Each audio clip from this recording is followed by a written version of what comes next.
రమగారు ఉగాది శుభాకాంక్షలు అండి. ఉగాది శుభాకాంక్షలు జయ. సుమన్ టీవీ ప్రేక్షకులందరికీ ఉగాది శుభాకాంక్షలు. ఉగాది పండుగ అనగానే ముందుగా పచ్చడి గుర్తొస్తుంది. ఉగాది పచ్చడి వాటితో పాటుగా కొన్ని వంటలు కూడా చేసుకుంటాం మనం. పులిహార, పరవన్నం, ముఖ్యంగా బొబ్బట్లు కదా రమ్మగారు. మీరేం చేస్తారు ఉగాదికి?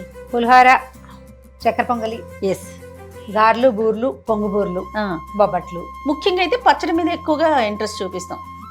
అవును, అందులో నాకు ఉగాది వచ్చిందంటే వేప పచ్చడి అనగానే ముందు మీరు గుర్తొస్తారండి. ఎందుకంటే వేప చిగురిని దాచుకొని దాన్ని మీరు పొడిలాగా చేసి ప్రతి మొదటి ముద్దలో తినాలని ఎప్పుడు చెప్తూ ఉంటారు కదా. మరి పులిహార చేసేద్దాం రమ్మగారు. ఓకే ఓకే, పండగ స్పెషల్ అండి.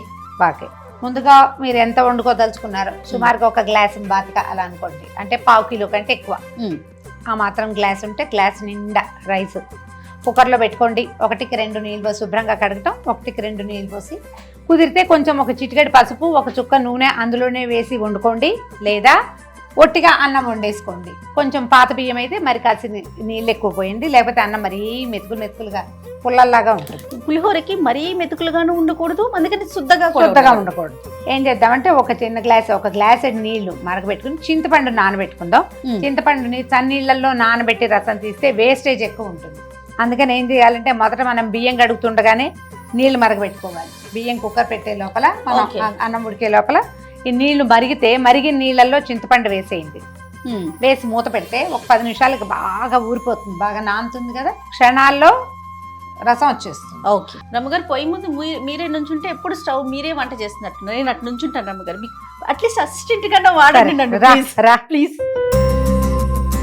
ఈ మరిగిన నీళ్ళల్లో చింతపండు వేసి దీనికి మూత పెట్టండి. ఓకే, బియ్యానికి ఈ లోపల అన్నం వండేసుకుందాం. అన్నాన్ని మనం ఏం చేద్దామో చూద్దాం. తప్పకుండా. ఓకే, పక్కన పెట్టు. రైస్ ఒక పెద్ద పళ్ళెంలో కానీ ఏదైనా వెడల్పాటుగా ఉన్న పాత్రలో వేసుకోండి.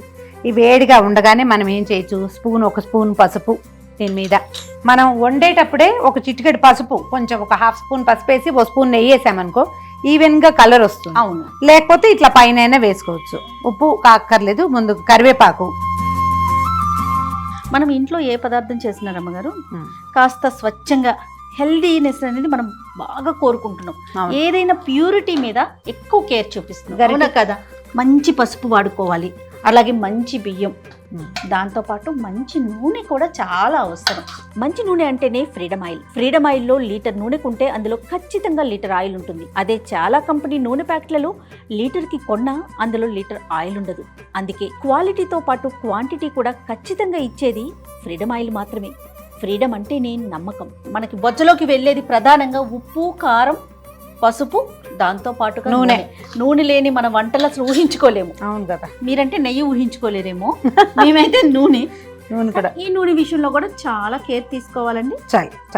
ప్యూరిటీకి, స్వచ్ఛతకి మారు పేరు మన ఫ్రీడమ్ పల్లి నూనె. పల్లి నూనె వేసుకుంటే చాలా బాగుంటుందని చెప్పారు రమ్మగారు పులిహార కోసం, అందుకని పల్లి నూనె తెప్పించానండి. మీరు పప్పు నూనె, నువ్వుల నూనె కూడా వాడుకోవచ్చు. పల్లి నూనె కూడా బాగుంటుంది, రుచికరంగా ఉంటుంది. మరి బాగా ఎక్కువ కలిపేయకుండా కొంచెం పైన అలాగా కలిపితే పసుపు రంగు ఈవెన్ గా పడుతుంది. ఓకే, ఈ వేడి అన్నంలో కరివేపాకు మగ్గి మంచి వాసన వస్తుంది, బాగుంటుంది, స్మెల్ బాగుంది. ఇప్పుడు మామూలుగా మనం ఇంట్లోకి టిఫిన్ కింద చేసుకుంటే అట్లా అనిపించదు రమ్మగారు. ఎందుకు పర్వదినాలప్పుడు, పండుగలప్పుడు ప్రసాదం అనగానే అదొక ఫీల్, అంత చక్కగా ఉండాలి, ప్యూర్ గా ఉండాలి, అట్లా అనుకుంటా ఉంటాం కదా. కొంతమంది ఉప్పు కూడా వేసుకుంటారు జయ, వాళ్ళ చాయిస్. నేనైతే అన్నం మీద ఉప్పు వేయను, అలా అలవాటు లేదు. మరి ఇలాగే ఇదే అలవాటు. అన్నం కూడా చక్కగా ఉంది, బాగా పలుగ్గా ఉంది, సరిపడా అంటే పులిహోరకి కావాల్సినట్టుగా ఉంది. కలిపేసాం కదా, మూకుడు ఒకటి పెడితే మనం తాలింపు వేసుకుందాము. రమ్మగారు ఏం తిరగమూత వేసేస్తారా? ఫస్ట్ వేసేసి తిరగమాత వేసి దీంట్లో పోసేద్దాం. చింతపండు ఉడకబెట్టి ఒకటే మూకుడులో చేస్తున్నాం మనం. ఇందులో 36 పదార్థాలు చేసుకోకండి. ఒక పాత్రతో చేయటం ప్రాక్టీస్ చేయండి అమ్మా ఎవరైనా, అప్పుడు సామాన్లు తక్కువ అవుతాయి, టైం వేస్ట్ అవ్వకుండా ఉంటుంది. నూనె వేయి, మనకి తాలింపుకి సరిపడా చేయ 1-2 స్పూన్లు సుమారుగా మన కొలత. చాలా, ఇంకొంచెం పైన కొంచెం చాలు. ఎందుకంటే మనం అన్నంలో వేసాం కదా, మనకి తాలింపు వేగడానికి సరిపడానే నూనె. ఓకే, నూనె కొంచెం వేడెక్కనిచ్చి చేయ. మామూలుగా అందరూ మెంతులు వేసుకోరు, మెంతులు వేస్తే చింతపండు పులిహారకి రుచి పెరుగుతుంది. ఓహో రమ్మగారు, ఒక పెద్ద స్పూను మెంతులు వేగనే చూడు. ఆవాలు చిటపట్లాడుతూ ఉండగానే మనం 2 స్పూన్ల పల్లీలు, తర్వాత ఒక పెద్ద స్పూను శనగపప్పు, ఒక పెద్ద స్పూను మినప్పప్పు, ఒక 5-6 ఎండుమిరపకాయలు కూడా వేసేయండి.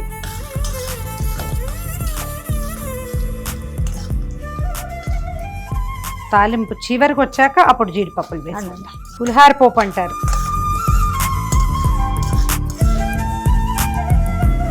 వేపు ముదురుతూ ఉండగానే జీడిపప్పులు వేసేసుకుందాం. ఇంగు వేసుకుందాము. తర్వాత ఇదిగో పచ్చిమిర్చి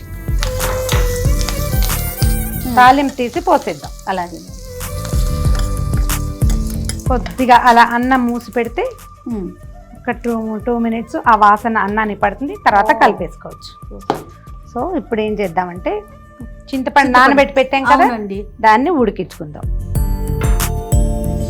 చింతపండు ఇందాక మనం నానబెట్టాం కదా, సుమారుగా ఒక హాఫ్ కేజీ అనుకో జయ, అంటే పెద్ద గ్లాస్ ఉన్నారా రైస్కి ఒక 50 గ్రాముల నుంచి 70 గ్రాముల దాకా చింతపండు పడుతుంది. మా లెక్క అయితే ఒక గ్లాస్కి ఒక నిమ్మకాయ ఎంత చింతపండు నానబెట్టి చింతపండు పులుసు తీసాం కదా. ఓకే అండి, సరిపోతుంది. దీంట్లో కొద్దిగా పసుపు వేద్దాము. తర్వాత సరిపడా ఉప్పు వేసేసి దీన్ని కొంచెం నూనెలోనే మగ్గనిద్దాం. మనం ఇప్పుడు ఏం చేయొచ్చు అంటే, మనం తాలింపులో పచ్చిమిర్చి ఎండుమిర్చి ఉన్నాయా అవి ఏరి ఇందులో వేసేసి, ఓకే అప్పుడు ఏమవుతుంది, వాటిలో ఉన్న కారం ఏమో ఇందులోకి దిగుతుంది, చింతపండులో ఉన్న పులుపు ఏమో పచ్చిమిర్చిలోకి వస్తుంది. తినడానికి బాగుంటాయి. రుచికి సరిపడా సుమారుగా ఇంత దానికైతే ఓ 2 స్పూన్ల ఉప్పు పడుతుంది. రాళ్ళ ఉప్పు వేసుకునే అలవాటు ఉంటే కొంచెం జ్యూస్ వేసుకోండి. నూనెలో చింతపండును ఒక 8 నిమిషాల పాటు సన్న మంట మీద ఉడకనివ్వండి, లేకపోతే అడుగంటిపోయి మాడిపోతుంది. చిక్కగా తీసుకుంటే మనకి సులువుగా అయిపోతుంది. మనం ఒక రవ్వ పలచగానే తీసాం. దీంట్లో ఒక చిన్న అంత బెల్లం ముక్క వేస్తే బాగుంటుంది. ఇదిగో ఇంత తీయగా అవ్వదు, చింతపండులో ఉన్న వెర్రి పులుపు కొంచెం తగ్గుతుంది అంతే. దీన్ని ఉడకపట్టనిద్దాం. దగ్గర పడాక అందులో కలిపి అందరం కూడా మామిడికాయ పులిహోర చేసుకుంటాం. మామిడికాయ తురిమేసి పులిహోర చేసేసుకుంటాం. ఇదిగో చూడు ఆయిల్ వచ్చేసింది కదా, కనిపిస్తుంది కదా, చాలు. ఇంత మాత్రం నూనె వస్తే సరిపోతుంది. రైస్ కలిపి పెట్టుకున్నాం కదా, తాలింపు వేసిన దాంట్లో ఇది కూడా పోసేస్తాం. మీకు ఉప్పు ఇంకా కొంచెం పడుతుంది అలా అనుమానం ఉంటే కనుక కొంచెం ఇంత రసము పక్కన ఉంచుకోండి. దీన్ని కలపద్దు, దీన్ని ఏం చేయొద్దు. ఈ ముగ్గురు పక్కన పెట్టేసేయండి. ఒకసారి మొత్తం కలిపేద్దాము. ఇప్పుడు మనం దేవుడికి నివేదన పెట్టేశాక, ప్రసాదం కూడా కాస్త మనం స్వీకరించాక, ప్లేట్లలో వడ్డించుకునేటప్పుడు ఇందులో ఉప్పు తక్కువైంది అని మీకు అనిపించింది అనుకో, అప్పుడు ఏం చేయాలి, కొంచెం దాచిపెట్టాం కదా, ఇందులో వేసుకుని ఉప్పు దాన్ని ఇందులో కలుపుకోండి. ఈ పైన ఉప్పు వేస్తే మాత్రం అస్సలు కలవదు, బాగుండదు. అందుకని ఇది ఉంచుకోవాలి. ఇంత ఎక్కువ చేసినా ఉంచుకోండి, కొంచెమే చేసినా ఇది పక్కన ఉంచుకోండి. ఇదేంటంటే బ్యాకప్ ప్లాన్ అన్నమాట. మంచి టిప్ అండి. మనం కలిపేటప్పుడు ఇట్లా తడిగా కనపడాలి. ఇది కనపడితేనే ఇది బాగుంటుంది.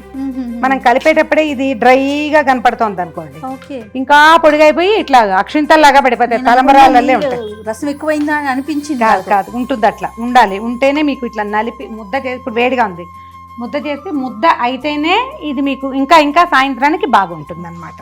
మనం ఇప్పుడే ఇది ఇలాగ అక్షంతల్లాగా తలంబరాల్లాగా చేసామనుకో, సాయంత్రానికి గొంతు పట్టేస్తుంది, ముద్దకి మంచినీళ్ళు తాగాల్సి వస్తాం. ఒక 5-10 నిమిషాలకి ఈ తడిని, ఈ నూనెని అన్నం లాగేసుకుంటుంది. రెడీ ఇంకా పులిహోర. చూడు, మనం మొదట కలిపినప్పుడు ఎక్కువ కలిపేస్తే శుద్ధ అయిపోయేది. జాగ్రత్తగా కలిపాం కదా, చూడు ఎంత అందంగా ఉందో రంగు. మీకోండి మీ ఉగాది పులిహోర రెడీ. పులిహోర రెడీ. మీకు కావాలి అంటే నేను చెప్పా కదా, నువ్వులు కానీ అల్లం కానీ ఏదైనా వేసుకోవచ్చు.